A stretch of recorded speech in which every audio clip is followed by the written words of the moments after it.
क्रोध के बोझ को मन पे उठाए काहे चलता है प्राणी। क्षमा जो शत्रु को भी कर दे वही मुक्त है, वही ज्ञानी।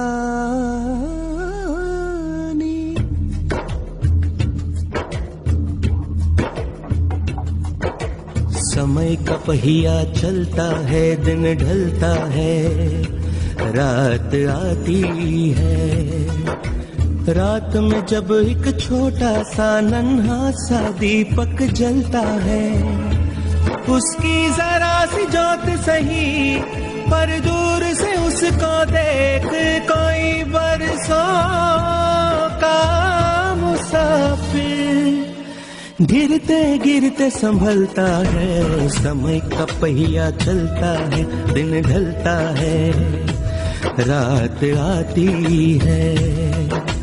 रात में जब एक छोटा सा नन्हा सा दीपक जलता है, उसकी जरा सी जोत सही पर दूर से उसको देख कोई बरसों का मुसाफिर गिरते गिरते संभलता है। समय का पहिया चलता है, दिन ढलता है, रात आती है।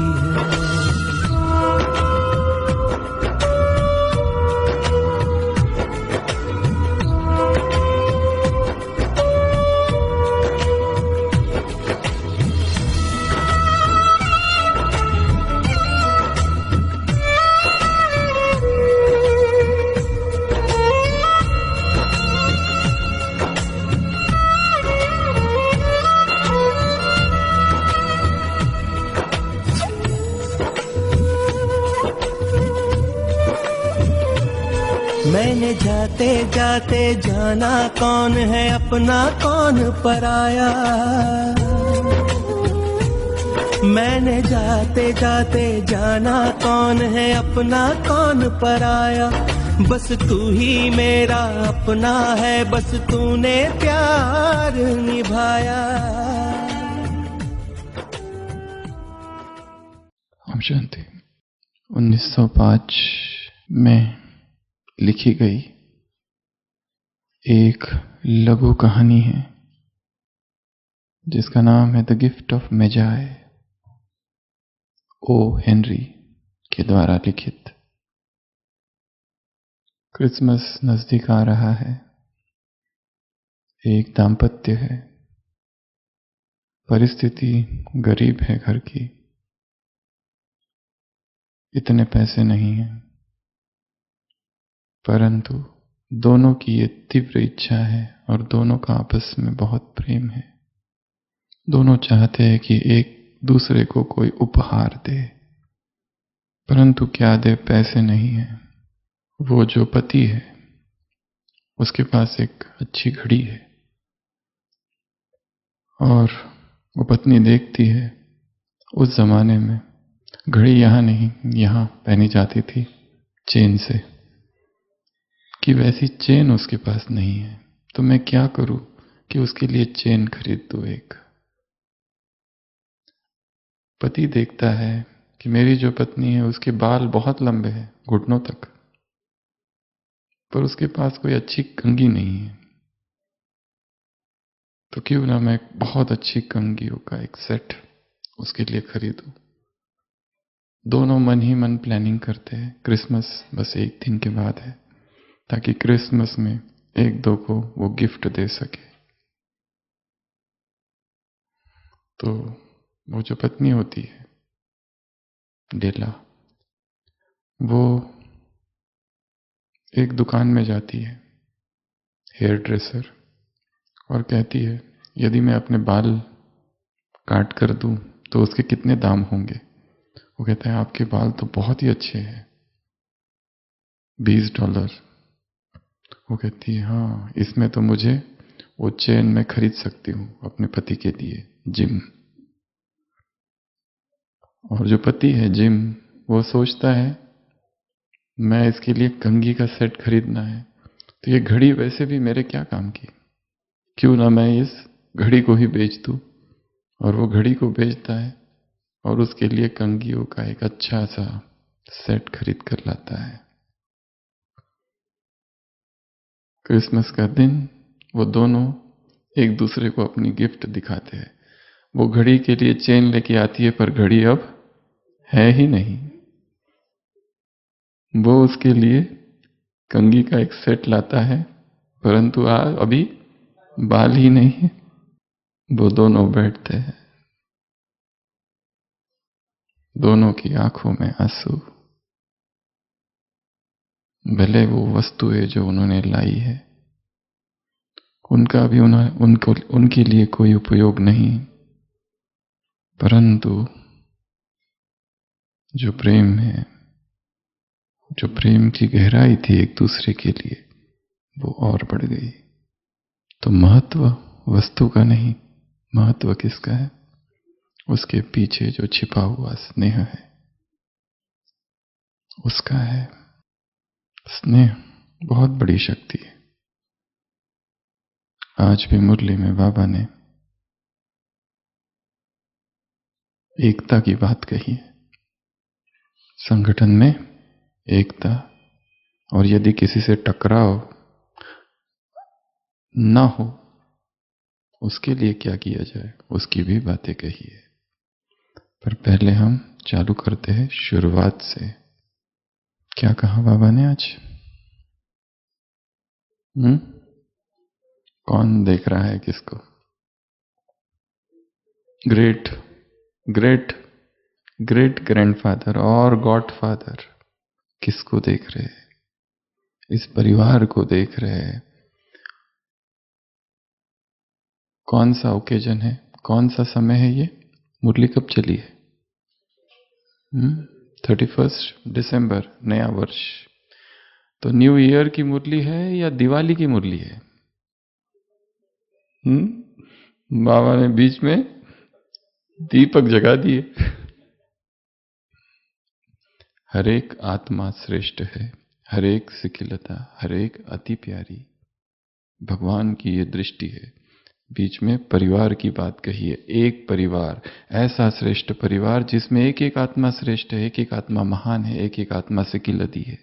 भगवान ने उस एक एक आत्मा को चुना है। यदि हमें इस परिवार में रहते कॉन्फ्लिक्ट, टकराव नहीं चाहिए, तो सबसे पहले काम अपनी भावनाओं पर करना पड़ेगा, क्योंकि इन्हीं आत्माओं के प्रति भावनाएं कम हो जाती है। भगवान की भावनाएं कभी भी कम नहीं होती, चाहे कोई कैसा भी है। तो सबसे पहली बात जो बाबा ने कही, एक संकल्प, एक स्थिति और एक परिवार।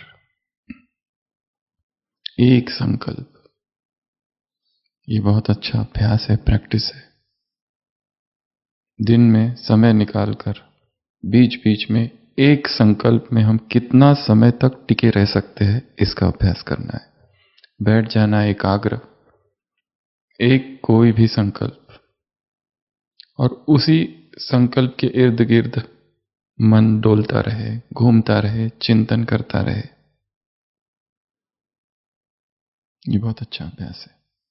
वो संकल्प समान हो सकता है, वो संकल्प हमारे जीवन की कोई परेशानी हो सकती है, वो संकल्प हमारे जीवन का कोई एक ऐसा संस्कार, कोई ऐसी एडिक्शन, कोई एक ऐसी आदत जो सब कुछ करने के बाद भी नहीं निकल रही है, कुछ भी हो सकता है।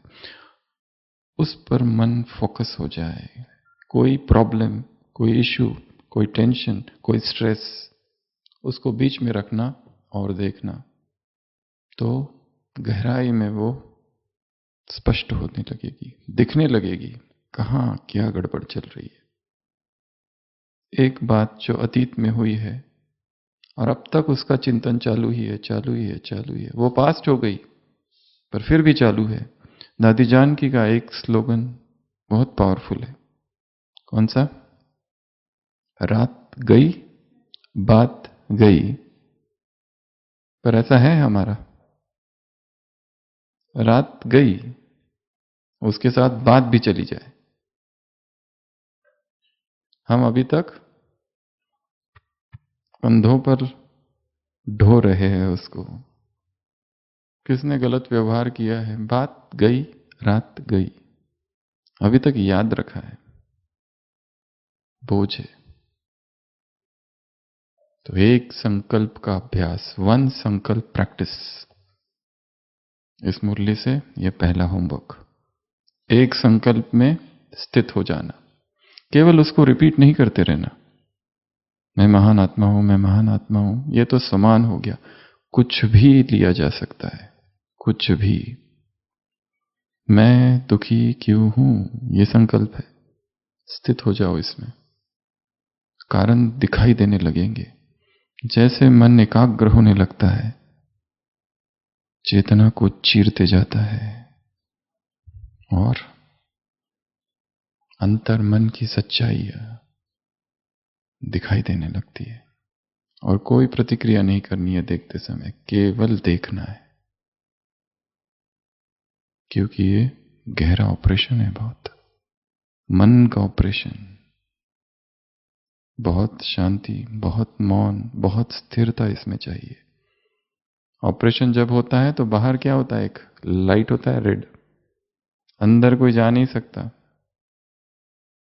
अंदर वाला बाहर वालों से कांटेक्ट कर सकता है क्या? पेशेंट का ऑपरेशन चालू है, मुझे अपने इससे मिलना है, उससे मिलना है, बाद में, अभी नहीं। और ये तो मन का ऑपरेशन है, चीरा लगाते ही क्या निकलेगा पता नहीं। किस जन्म की मवाद, कितने साल पुराना पस पीप भरा है, ईर्ष्या का, घृणा का, काम विकार का। जो हम सोच रहे थे ऊपर ऊपर तो नष्ट हो गया, वो तो उसकी रेशा है, अंदर थी, वो तो चीरा लगाने के बाद ही निकलता है। मन की चीरफाड़ बहुत डीप ऑपरेशन है माइंड का। एक संकल्प में स्थित हो जाना। बाबा ने कहा ये 3 चीजें ही मनाना है न्यू ईयर। एक संकल्प में स्थित हो जाना। एक संकल्प, मधुबन क्या है, चिंतन चालू। मधुबन क्या है, मधुबन क्यों है, मधुबन कहां है। संकल्प और स्थिरता। एक संकल्प, इस समय मेरे जीवन में क्या चल रहा है। जो बाहर दिखाई दे रहा है वो नहीं, जो लोग देख रहे हैं वो नहीं, मन की गहराइयों में क्या चल रहा है, चेतना के भीतर क्या चल रहा है। कौन से सूक्ष्म भय, कौन सी घृणा, कौन से भाव, कौन सी संवेदनाएं, व्हाट सेंसेशंस, व्हाट इमोशंस, कौन से डीप इमोशंस है, क्या चल रहा है। दूसरों को बहुत देख लिया, जब से जन्म हुआ बाहर ही देखते आ रहे, दूसरों को ही देखते आ रहे। अब अंदर अंदर देखना है, इस शरीर के अंदर क्या चल रहा है, इस मन में क्या चल रहा है। तो एक संकल्प। दूसरा, एक परिवार। बाबा ने कहा यही वो परिवार है, श्रेष्ठ परिवार। एक एक आत्मा कैसी है यहां, ताजधारी, तख्तधारी, एक एक आत्मा श्रेष्ठ, सिकिलती, भगवान की चुनी हुई। तीसरा है एक ग्रस्थिति। एक बड़ा अच्छा शब्द प्रयोग किया है बाबा ने, एक टक, एक टिक, एक टिक जलती रहे ये ज्योति। वहां पर बुझी हुई ज्योति जगाते हैं, यहां सब जगे हुए हैं। जागती ज्योत, मैं अखंड जागती ज्योत हूं। शक्तिशाली संकल्प है। इस संसार की कोई आंधी, कोई तूफान ये ज्योत बुझा नहीं सकता। और मेरी छोटी सी ज्योत, गीत में सुना ना, कोई दूर का भूला भटका हुआ मुसाफिर, उसको भी गिरते गिरते संभल जाएगा वो। मैं जगा तो सब जगेंगे। ज्योति को बुझने नहीं देना। ज्योति जागरण की ज्योति है, हर समय तटस्थ, प्रतिपल तटस्थ, प्रतिक्षण जागृत। अपनी डायरी के सबसे फ्रंट में इस वाक्य को लिख के रखो, प्रतिक्षण तटस्थ, प्रतिक्षण जागृत। एक भी क्षण मूर्छा का ना हो। मूर्छा में गए तो गलती हुई। जो निरंतर जागा हुआ है उससे गलती की संभावना कम है। जो निरंतर जागा हुआ है, होश में है, बेहोशी नहीं, मूर्छा नहीं। मूर्छा आते ही, ज्ञान भूलते ही, अभी कोई कहने वाला नहीं है, वरदान में है ना, अभी कोई हिसाब लेने वाला नहीं है, पश्चाताप होगा। ब्राह्मण बनने के बाद, ज्ञानी बनने के बाद, ब्रह्मचर्य की प्रतिज्ञा धारण करने के बाद हुई हुई भूले, और फिर उसका जो पश्चाताप है, खून के आंसू निकालेगा। एक टिक। ज्योति कैसी जलती रहे, एक रस स्थिति, यही मनाना है नया वर्ष। तो पहला काम, एक संकल्प में स्थित होने का अभ्यास। छोटे छोटे संकल्प लेना, स्थित होना, स्थिर कर देना। केवल स्वमान ही नहीं, कुछ भी ज्ञान का कोई भी संकल्प, कैसा भी संकल्प, उसमें स्थित हो जाना और गहराई में प्रवेश करना। उस संकल्प के गहराई में, मन की गहराइयों में प्रवेश करना है। हमने बाहर बहुत देख लिया, अभी अंदर को देखना है। प्रतिक्षण कौन सी विचारधारा है, कौन से विचार उमड़ते हैं, विलीन हो जाते हैं, आते हैं जाते हैं, साक्षी होकर, तटस्थ होकर, समता के भाव से सब चीजों को देखते रहना। एक संकल्प, एक परिवार। इस परिवार में देखते हुए बाबा ने कहा है, टीचर से मुलाकात, कॉन्फ्लिक्ट ना हो, इसके लिए क्या किया जाए? क्या किया जाए? सबसे पहला 4 बातें हैं जिससे हमारा किसी के साथ भी टकराव ना हो। बाबा ने टीचर्स के लिए कहा 2 बातें, एक यूनिटी और दूसरा संतुष्टता। पहला, ये तुम्हारी रिस्पॉन्सिबिलिटी है, तुम्हारे ऊपर है, किनारा करना है या टकराना है, तुम्हारे ऊपर है। माय रिस्पॉन्सिबिलिटी, मेरी जिम्मेदारी है। ताली बजानी है, वो तो बजाने को तैयार है, पर ये मेरे हाथ में है, मैं बजाऊं कि नहीं बजाऊं। अगर तुम ना बजाओ तो नहीं बजेगी। 2 चाहिए। उधर आग तो इधर भी आग होगी, तो ही भड़केगी। दूसरा, समाने की शक्ति। अगर समाने की शक्ति होगी तो उसके संस्कार भी क्या हो जाएंगे? शीतल हो जाएंगे। ये दूसरा काम। तीसरा, स्नेह की भावना और श्रेष्ठता की भावना उस आत्मा के प्रति, चाहे कैसी भी हो, कैसे भी उसके संस्कार, क्योंकि उस समय उसका वो संस्कार प्रकट हुआ है, थोड़ी देर के बाद वो मर्ज हो जाएगा, दूसरा ही मर्ज होगा। अभी वो भूल में है, अभी वो अज्ञान में है, अभी वो परवश है, थोड़े समय के लिए परवश है। और चौथा, रिस्पेक्ट। उसको रिस्पेक्ट दो, प्रेम लो, रिस्पेक्ट लो, स्नेह लो, रिस्पेक्ट दो। ये 4 चीजें आज बताइए जिससे हमारा किसी के साथ कोई टकराव ना हो। श्रेष्ठ भावनाएं, प्रेम की भावना, समा लेना अंदर, और मुझे डिसाइड करना है। किसी ने गलती की है, मैं उसकी गलती बताऊं, उजागर करूं, तो उसको खुशी होगी? फैलाऊं, खुशी होगी उसको ना। और रिस्पेक्ट। फारस का राजा था खुसरो, और वहां एक उसका सेनापति था रुस्तम। रुस्तम बहुत शक्तिशाली था, बलशाली था, प्रजा में बहुत कीर्ति थी। पर अचानक रुस्तम के मन में आया कि क्यों ना मैं ही राजा बन जाऊं। योजनाएं बनाने लगा, कैसे तख्ता पलट कर दूं। और खुसरो को इसकी भनक मिल गई। गुप्त मंत्रणा की, मंत्रियों की बैठक, और सब ने इसकी पुष्टि की, और सब ने कहा उसे तुरंत पकड़ा जाए और तुरंत उसके खिलाफ कार्रवाई हो और उसे फांसी पर चढ़ा दिया जाए, हटा दिया जाए। खुसरो ने रात भर चिंतन किया, क्या किया जाए इसके साथ। ये मेरे खिलाफ षड्यंत्र कर रहा है, खुद राजा बनने की सोच रहा है। दूसरे दिन खुसरो उस रुस्तम को बुलाते हैं और जैसे ही वो आता है उसका इतना स्वागत किया जाता है, इतना स्वागत किया जाता है, मालाएं पहनी जाती है और खुसरो उससे कहते हैं आज से केवल तुम सेनापति नहीं, तुम मेरे मित्र हो। उसका दिल पिघल जाता है, वो इतना खुशी खुशी से लौट कर जाता है। सारे मंत्री कहते हैं ये आपने क्या कर दिया, ये शत्रु बनने वाला है। वो कहता है वो शत्रु नहीं है अब, क्योंकि मैंने उसे बंदी बना लिया, वो मेरा गुलाम है। वो कौन सी बेड़िया थी जिसमें उसने उसको गुलाम बना दिया? प्रेम की बेड़िया में उसको बांध दिया है। अब कुछ नहीं कर सकता। दिलों को प्रेम की बेड़ियों में बांधना है, पर उसके लिए हमारे अंदर घृणा नहीं हो। माता फोन करती है हमारा पति बहुत शराब पीते है, ये पीता है, उसको ज्ञान में कैसे लाए?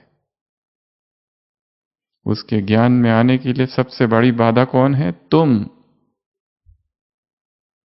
क्योंकि उसके प्रति सूक्ष्म घृणा का भाव है, उसके प्रति घृणा है। उसको ज्ञान में भी लाना चाहते पर नफरत है उसके लिए अंदर से। अंदर से तो पहले ही कंफर्म है ये कुछ नहीं हो सकता इसका।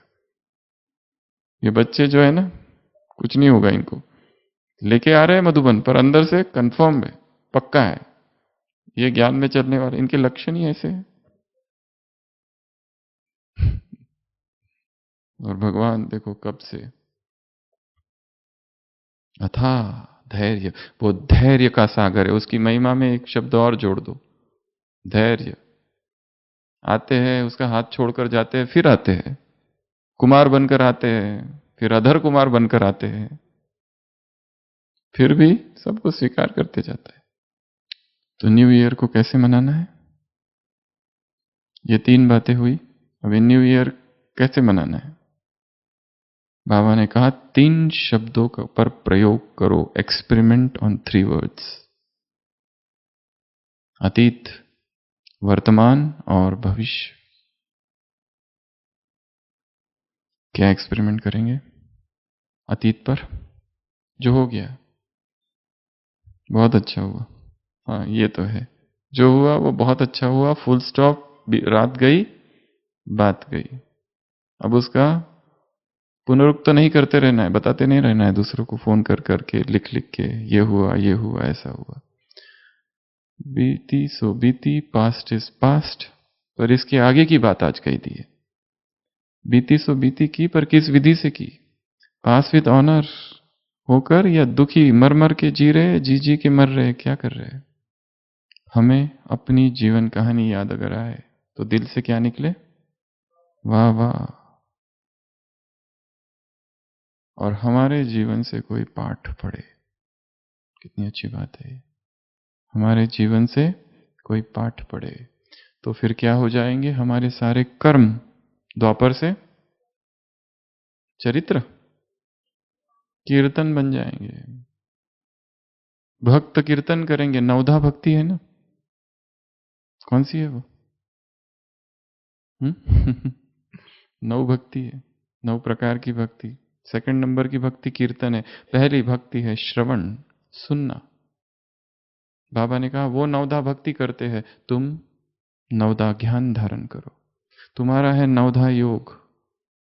वो श्रवण करते हैं, कौन सी बातें श्रवण करते हैं? भक्ति की बातें। हमें क्या श्रवण करना है?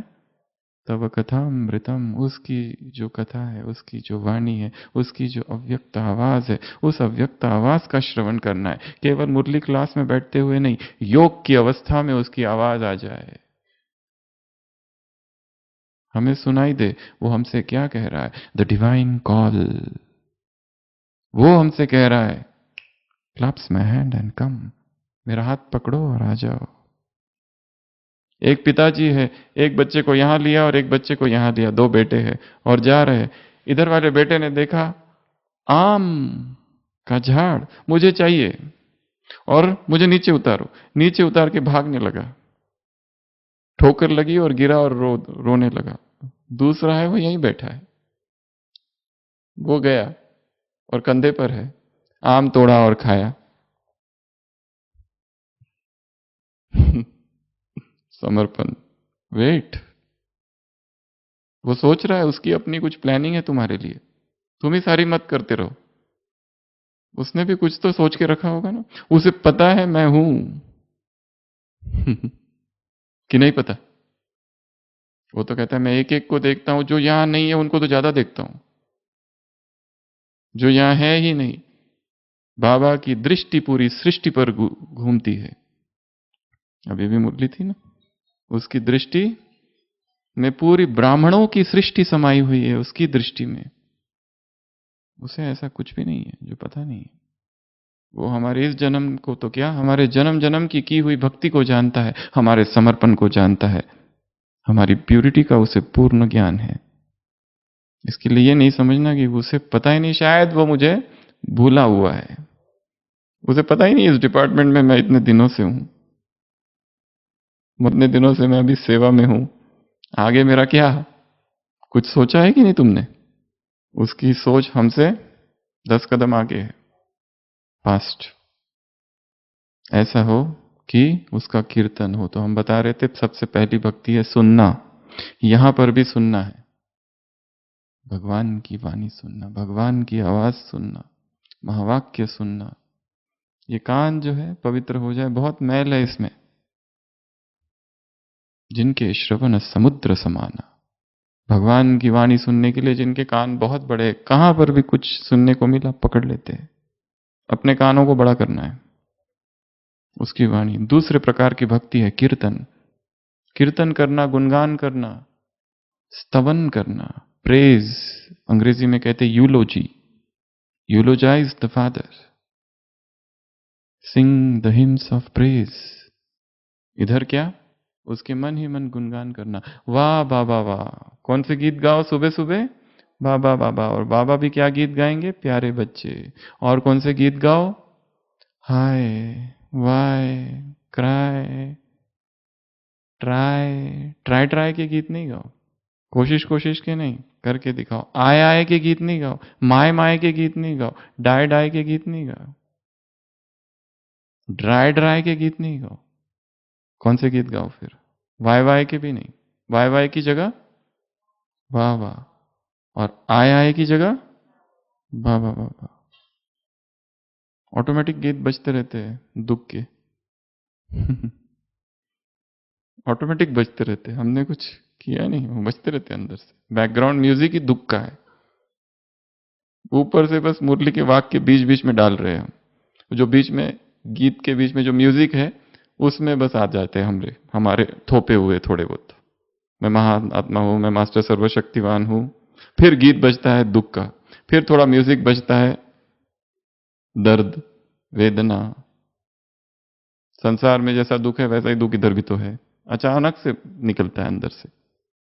दूसरी भक्ति है कीर्तनम। तीसरी भक्ति है स्मरणम, स्मरण करना। उधर अपने इष्ट को स्मरण करते हैं, हम यहां इष्ट के इष्ट को स्मरण करते हैं। जो देवों का देव है, जो महादेव है, उसका हम स्मरण करते हैं। चौथी प्रकार की भक्ति पाद सेवनम, उसके चरणों की सेवा। यहां उसके यज्ञ की सेवा, उसके जो बच्चे हैं उनकी सेवा, सेवाओं में जीवन दिया है। अगली भक्ति है अर्चनम, अगली भक्ति है वंदनम, वंदना करना उसकी, उसके चरणों की अर्चना करना। अगली भक्ति है दास्य, दास बनकर उसकी सेवा करना। अगली भक्ति है साख्य, सखा, उसको अपना मित्र बना देना। दास अर्थात हनुमान की जो भक्ति है उसको दास्य भक्ति कहा जाता है। सखा अर्थात कृष्ण की जो भक्ति है उसको सखा कहा जाता है। मधुरा भक्ति, उसको अपना पति मान लेना, ये मधुरा भक्ति है। भक्ति के भी प्रकार है। और 9वें प्रकार की भक्ति है आत्मनिवेदनम, संपूर्ण सरेंडर। ये 9 प्रकार की भक्ति है। इन्हीं का चिंतन ज्ञान में जोड़ा जा सकता है। ज्ञान 9 प्रकार का, ज्ञान में 9 प्रकार का, 9धा ज्ञान। तो ऐसे कर्म हो जो हमारे कर्म क्या हो जाए? कीर्तन, कीर्ति करे। भारत और चीन की बॉर्डर पर एक मंदिर है, बाबा हरभजन सिंह सुना है? किस किसने सुना है? बहुतों ने सुना है। वो कोई संत महात्मा नहीं है। कौन थे वो? सैनिक, कपूरथला उधर पंजाब से इधर, साधारण से सैनिक, बट देश के लिए इतना जोश। 68 में मृत्यु हो गई लड़ते लड़ते, गिर पड़े खाई में। पर उनका जो मित्र था एक प्रीतम सिंह, उसके स्वप्न में आया और कहा मेरी बॉडी उधर है, वहां से लाओ। वो लेके आया और उसके बाद में वो गाइड करते रहते हैं, अभी तक भी करते हैं, ऐसा माना जाता है। कौन सा है? नथुला। नथुला द्वार, वहां पे उसका मंदिर बनाया। फिर वहां उसकी फोटो है, उसका ड्रेस है। वो उस समय नाइट ड्यूटी करता था, तो यहां पर आज भी कहते हैं कि सुबह उसकी ड्रेस थोड़ी मैली हो जाती है, गश्त पर रहता है रात भर। और यहां तक कि चीन के जो सैनिक है उनको भी वो दिखता है घोड़े पर रात में पहरा दे रहा है। बहुत सारी घटनाएं, बहुत सारी कहानियां हैं। उसकी छुट्टी रहती है, वो छुट्टी में उसके ड्रेस वगैरह घर भेजे जाते हैं अभी भी। 2 सैनिक भी आते हैं, बहुत सारी कहानियां हैं। चलो, ये जो भी है, परंतु जो भावनाएं उसकी थी देश के लिए, कि इसी समय ना कोई वो महान संत था कुछ था, पर देशभक्ति अंदर थी। आज उसी का कीर्तन कर रहे, मंदिर बना दिया उसका। कितने 52 इयर्स हो गए आज। 68 में शरीर छोड़ा था उसने, अब तक भी कीर्तन चालू है उसका। और बहुत से सूक्ष्म संदेश वो देता रहता है कि आज ये होने वाला है, आज वो होने वाला है। तो पास्ट के लिए क्या कहा बाबा ने? हमारे कर्म केवल बीती सो बीती नहीं, श्रेष्ठ कर्म हो, पास विद ऑनर वाले कर्म हो, कीर्तन कीर्तन हो जाए वो कर्म। और हम अपने कर्मों को देखें तो वाह वाह के गीत निकले और दूसरे उससे पाठ पढ़े। जरूरी नहीं है कि हम कुछ कहकर ही सिखाए, हम चल रहे हैं और कोई हमको देख ले। एक भाई बता रहा था, एक दूसरे भाई के प्रति उसके मन में बहुत हमेशा से घृणा और नफरत थी, उसका स्वभाव उसे बिल्कुल पसंद नहीं था। पर ये जो भाई था, इसका अमृत वेला नहीं हो पाता था, कुछ भी करता था अमृत वेला नहीं हो पाता था। एक बार सुबह जल्दी उठ गया 3 बजे और देख रहा, जा रहा था सेंटर पर, पुरानी घटना है। उसने देखा वो भाई जिसके प्रति घटना है वो बराबर अंधेरे में जा रहा है और एकदम रेगुलर है उसका अमृत वेला, कभी भी एक दिन भी मिस नहीं करता। उसी व्यक्ति के प्रति उसके मन में इतनी घृणा थी, पर उसकी ये बात उसने पकड़ ली, ये कैसा भी हो परंतु ये बात इसकी बहुत पक्की है। और बस उसने वो बात पकड़ ली और उसके मन में जो डीप रूटेड, गहराई में उसके प्रति घृणा चिपकी हुई, दबी हुई, बंद थी, वो खुल गई और वो मुक्त हो गया उस घृणा से। देख लेना आत्माओं को। दूसरा, प्रेजेंट। क्या करना है प्रेजेंट का? दूसरों को कौन सी प्रेजेंट देंगे?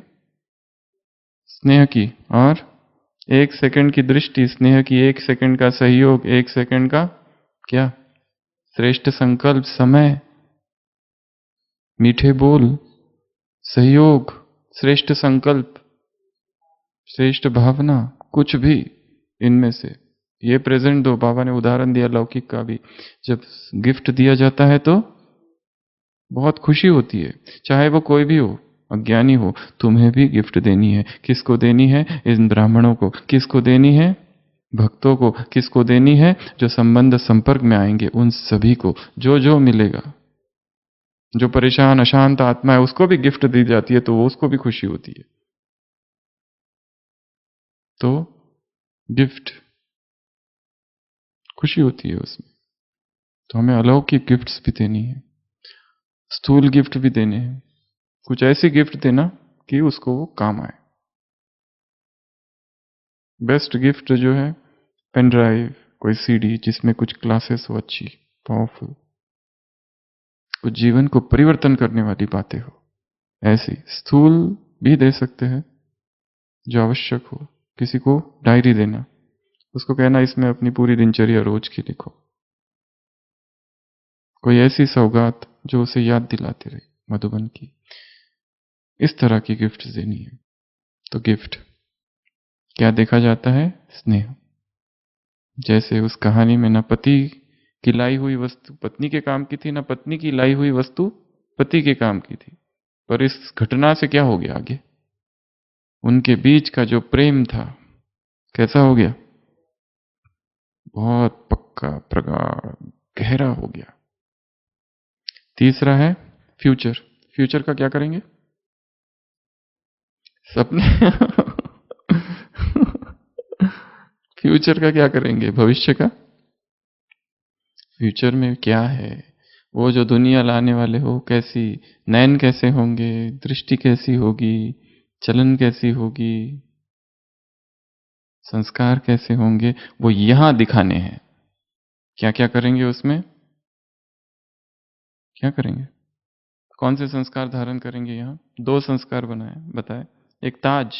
ताज अर्थात हल्कापन। अध्यात्म की ये टेस्ट है, कौन कितना आध्यात्मिक धार्मिक व्यक्ति है। जितना उसके स्वभाव में हल्कापन है अर्थात धार्मिक है। यदि छोटी छोटी बातें उसे भारी करती है तो अभी धर्म को जाना नहीं है। छोटी छोटी चीजें जो दिनचर्या में हो रही है, इरिटेट होता है व्यक्ति, चिड़चिड़ा हो जाता है छोटी सी बात से, अर्थात अभी अध्यात्म को टच ही नहीं किया है, बहुत दूर है।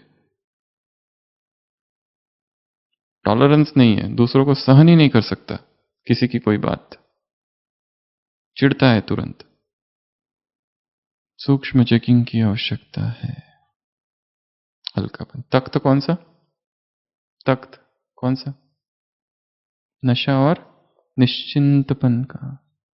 निश्चिंत, हर बोल और हर कर्म में नशा है और निश्चिंत है। टेंशन, वरी, स्ट्रेस नहीं है। इनका क्या होगा, उनका क्या होगा, उसका क्या होगा, बच्चों का क्या होगा, अच्छा ही होगा। उनकी प्रगति में सबसे बड़ी बाधा कौन है? तुम। हट जाओ, चल पड़ेंगे वो और पावरफुल हो जाएंगे। मैं चली जाऊंगी तो इनका क्या होगा? निश्चिंत बना। और जो हमें बहुत सारे ऋण है, उन ऋणों को चुकता करना होता है। माँ बाप का ऋण, इसका ऋण, उसका ऋण, समाज के लिए कुछ करो। परंतु भागवत में एक चीज लिखी हुई है, जो संपूर्ण कृष्ण परायण है वो संसार के सभी ऋणों से मुक्त हो जाता है। उसे कोई चिंता नहीं फिर माँ बाप का क्या करूं, समाज का क्या करूं, इसका क्या करूं, उसका क्या करूं, पितरों का क्या करूं। वो सभी ऋणों से स्वतः मुक्त हो जाता है। जो एक भगवान की शरण में आ जाता है संपूर्ण रीति से, फिर उसे ये सोचने की आवश्यकता नहीं इसका क्या करूं, उसका क्या करूं, इनका क्या होगा, मेरे बगैर वो कैसे चलेंगे। परंतु समर्पण समग्र और संपूर्ण होना चाहिए, नहीं तो इधर भी नहीं और उधर भी नहीं।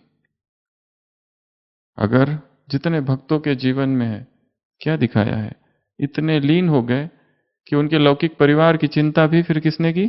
उसी ने की। क्या करना है, सबको उसी ने टच किया। तो फ्यूचर में ये दो चीजें, ताज और तख्त, ये संस्कार हमारी यहाँ की दृष्टि वहां की सृष्टि बनाएगी। यहाँ की चलन, यहाँ की बोल, यहाँ की मुस्कान, सब कुछ। तो फ्यूचर के बारे में तो ये तीन बातें कही है बाबा ने, कहा इन तीन का प्रयोग करो, पास्ट का, प्रेजेंट का, फ्यूचर। तो लक्ष्य रखना है कुछ ना कुछ देते रहे। दातापन के संस्कार, देवता अर्थात देने वाले। आज क्या दूं, पहले स्थूल वस्तु से भी चालू करना। अपने कमरे की पर एक नजर, अपने घर पर एक नजर, कौन सी चीजें ऐसी ही पड़ी हुई है जिसका हमने प्रयोग ही नहीं किया है। ढेर सारे जूते पड़े हुए हैं, हो सकता है किसी के काम आए, और जब वो ढेर सारों में से एक चोरी गुम हो जाता है तो कितना दुख होता है, खुद भी तो यूज नहीं किया।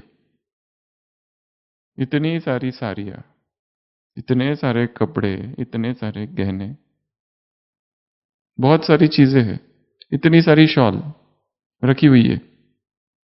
हो सकता है किसी सेवाधारी के काम आ जाए, हो सकता है सेंटर पे काम आ जाए, दे दो। वैसे भी किसका क्या भरोसा, आज हम हैं कल सुबह, कैसा कौन कह सकता है मैं कल सुबह तक जिंदा रहूंगा, रहूंगी। रातों रात निकल गए तो कुछ भरोसा ही नहीं है। आज सुबह ही हॉस्पिटल में घूमने आए थे, जोधपुर से अचानक चेस्ट पेन हुआ, हॉस्पिटल आए, ईसीजी, हार्ट अटैक, अनसर्टन। कोई बीमारी नहीं पहले से। कोई दवाई चालू है? कोई दवाई नहीं चालू, पर असहनीय वेदना, सीवियर चेस्ट पेन।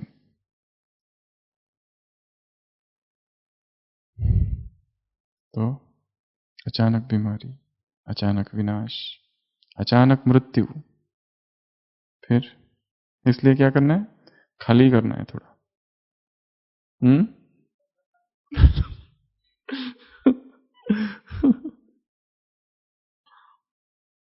चीजों में पकड़ के रखती है, और चीजों को, कमरे को खाली करके या चीजों को खाली कर कर मोह नहीं जाएगा। मन से देखना है पहले तो।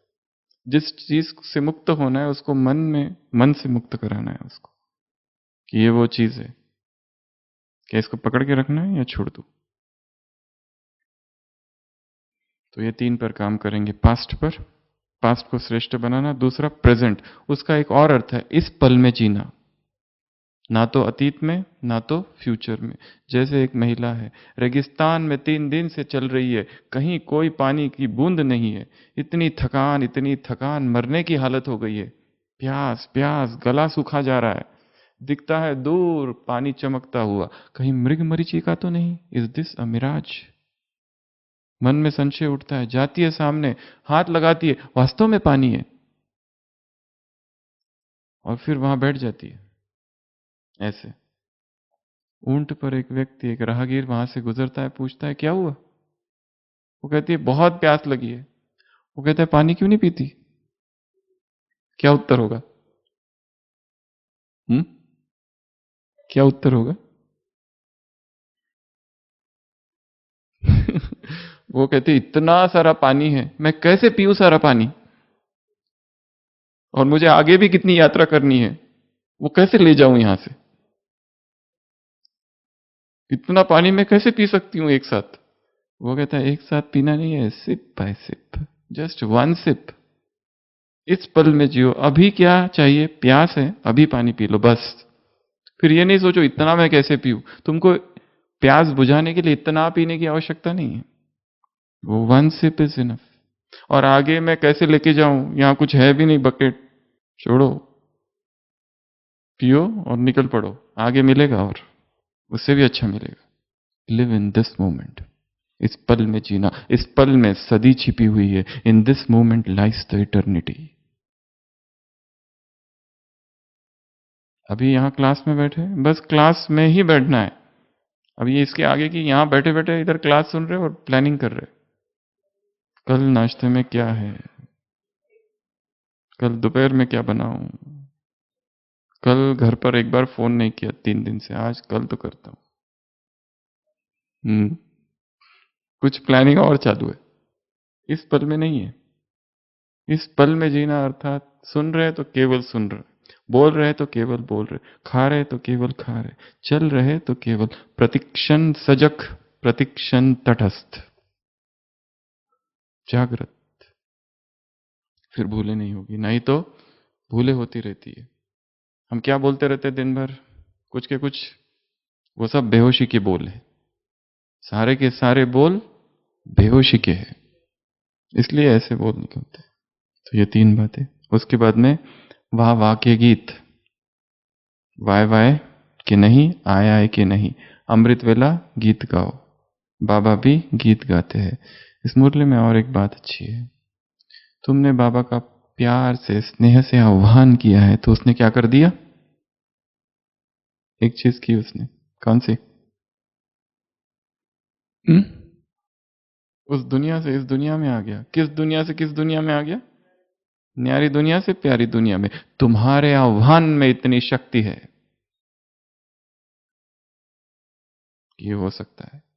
यदि अधिकार से आह्वान किया जाए, आ जाओ, तो वो आ जाएगा, दौड़ा दौड़ा आ जाएगा।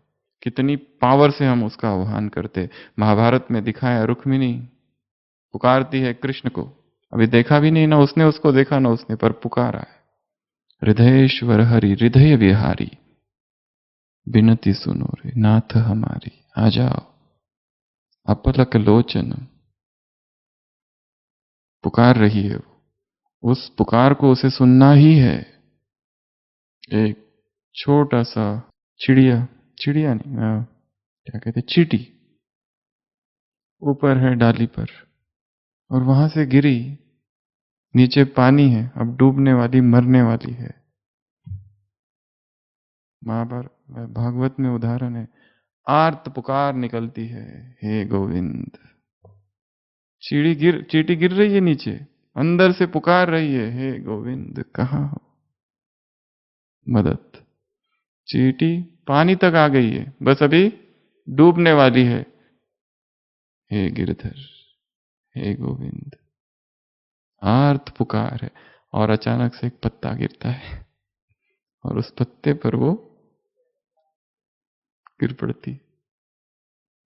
वैसे ही गज और ग्रहा मुरलियों में आता है ना, गज गजेंद्र, ग्रहा ने पकड़ लिया है, पुकार रहा है पत्नी को, बच्चों को, सब भाग गए।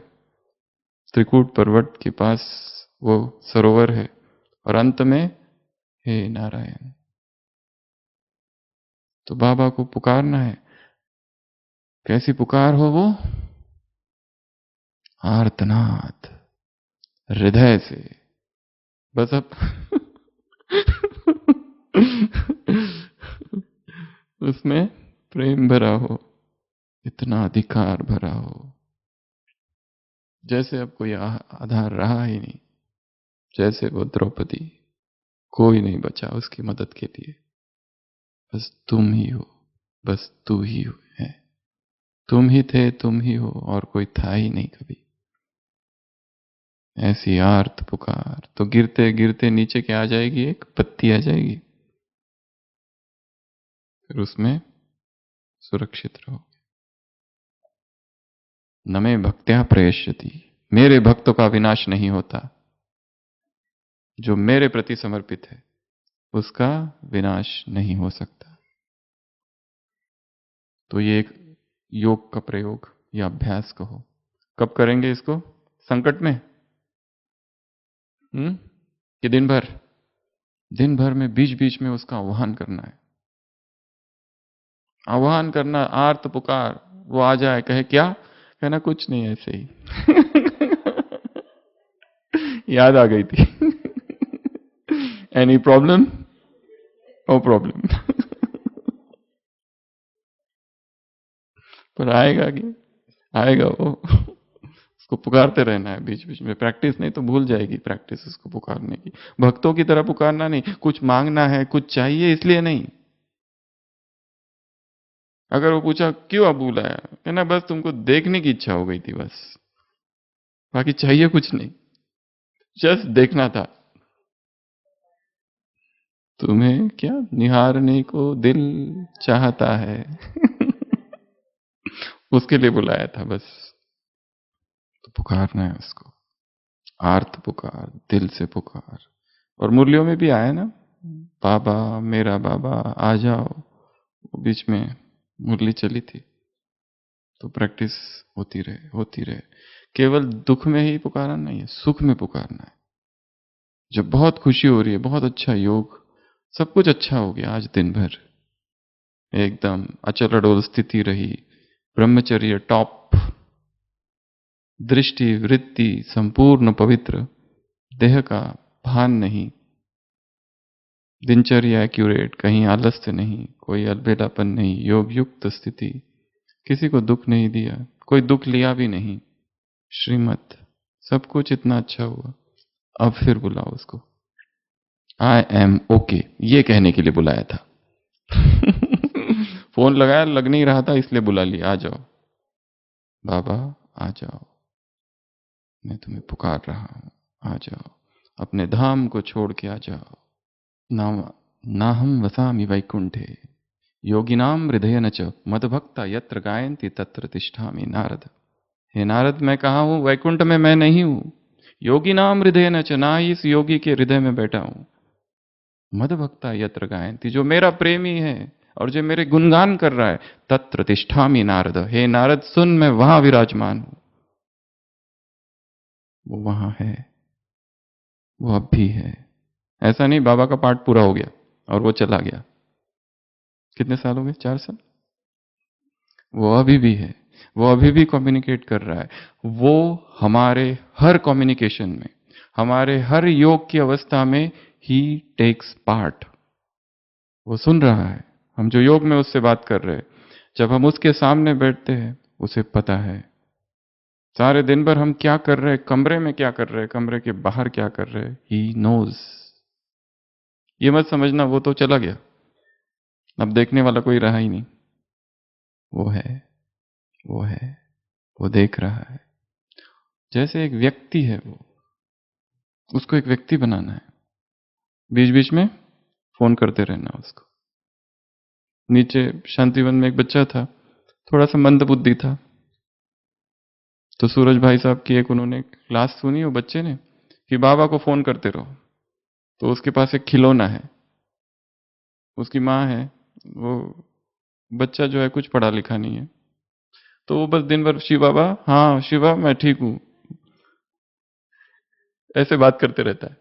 फिर रखता है, ओके ओके ठीक है, फिर रख देता है। फिर थोड़ी देर के बाद फिर उठाता है, हाँ हाँ हाँ हाँ ठीक है, फिर रखता है। वो बात बाबा से बात करते रहता है दिन भर। तो वो बात पकड़ ली उसने। तो इतनी बातें आज की मुरली में थी। सबसे पहली बात बताई, एक संकल्प में स्थित होना, इसके प्रयोग करना। दूसरी बात परिवार, ये कौन सा परिवार है। तीसरी बात एक टक, एक टिक, एक रस स्थिति, ज्योति जगती रहे। चौथी बात पास्ट, फिर पास्ट अर्थात जो हो गया उसको एक तो पास्ट कर दो, हो गया उसका अब चिंतन नहीं, रात गई बात गई। और ऐसा बिताओ अभी का पास्ट कि यही पास्ट अभी फ्यूचर बनने वाला है। अभी ये प्रेजेंट ही पास्ट बनने वाला है, इस प्रेजेंट को ही काम करना है इसके ऊपर।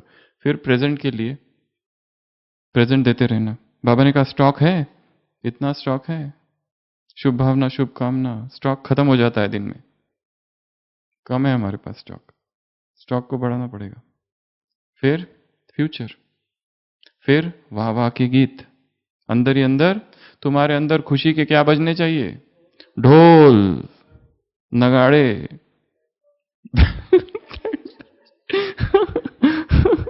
बैंड बाजे बजाओ, और क्या बजाओ, अंदर बजाते रहना जोर जोर से ढोल दिन भर। अनहदनाद निरंतर खुशी खुशी खुशी। उसके बाद में कौन से गीत नहीं गाने हैं, वाई डाई हाय क्राई ट्राई ड्राई हाय ये सब गीत नहीं गाने। और कौन से गाने, वाह वाह बाबा बाबा, ये गीत गाने हैं। और उसके बाद में संघर्ष ना हो, उसके लिए समाने की शक्ति धारण करनी है। अपने ऊपर रिस्पॉन्सिबिलिटी है, ताली बजाना कि नहीं बजाना, किनारे होना कि उसी मार्ग से जाकर उससे टकराना।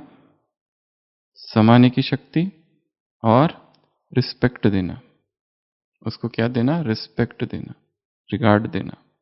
और लास्ट बात थी आह्वान, क्या करना है, बाबा आ जाओ। ऐसे कैसे, बाप का आह्वान करने वाले बच्चों को, ऐसे स्नेही बच्चों को, सहयोगी बच्चों को, सहयोगी बन दूसरों को सहयोगी बनाने वाले बच्चों को, दूसरों को सहयोगी बनने के बाद उनको योगी बनाने वाले बच्चों को, ऐसे संस्कार मिलन की रास करने वाले बच्चों को, ऐसे अमूल्य रत्न बच्चों को, ऐसे महान आत्माओं को, ऐसे पास्ट प्रेजेंट और फ्यूचर इन 3 शब्दों पर प्रयोग करने वाले बच्चों को, ऐसे नई विधि से अविनाशी विधि से अविनाशी बनने वाले बच्चों को। वो लोग वैसी न्यू ईयर मनाते, बाप अविनाशी विधि से तुमको अविनाशी बनाते, ऐसे बच्चों को, ऐसे ऐसे सिकिलते बच्चों को, श्रेष्ठ बच्चों को, महान बच्चों को, ऐसे ताज तख्त और तिलक। आज तिलक को छोड़ दिया पर 2 वरदान दे दिए। कौन से, टीचर्स को समान भव का वरदान, और मुरली में ही आया है सदा अविनाशी सफलता स्वरूप भव का वरदान। जो भी काम करो, एक हाथ देखो अदृश्य यहां रखा हुआ है, सफलता मूर्त भव। सब्जी बना रहे, सफलता मूर्त भव, अच्छी ही बनेगी, गड़बड़ नहीं होगी। कुछ भी कर रहे, छोटा से छोटा कार्य, तिलक। बाबा को आह्वान करो, आ जाओ। बाबा कहेगा क्या, कहना मैं रोटी बना रही थी, जरा तिलक लगा दो। हल्दी तो रहती है, आटा रहता है, आटे का तिलक, जो रहा उसका तिलक।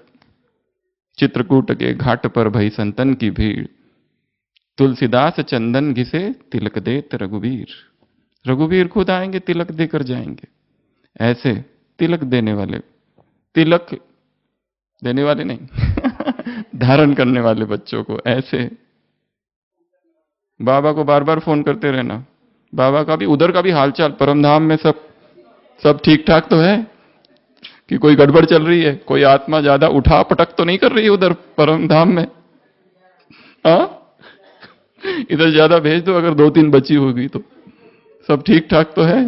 बाबा को उधर का भी पूछते रहना। बाबा मुरलियों में कहता है तुम मुझे नहीं बुलाते सत्युग में, उसकी कंप्लेंट रहती है हमेशा, तुम मुझे बुलाते नहीं हो। तो ऐसे ढेर सारे समान युक्त राजयुक्त बच्चों को बाप दादा का याद प्यार, गुड नाइट और नमस्ते। हम रूहानी बच्चों की रूहानी बाप दादा को याद प्यार, गुड नाइट और नमस्ते। ओम शांति।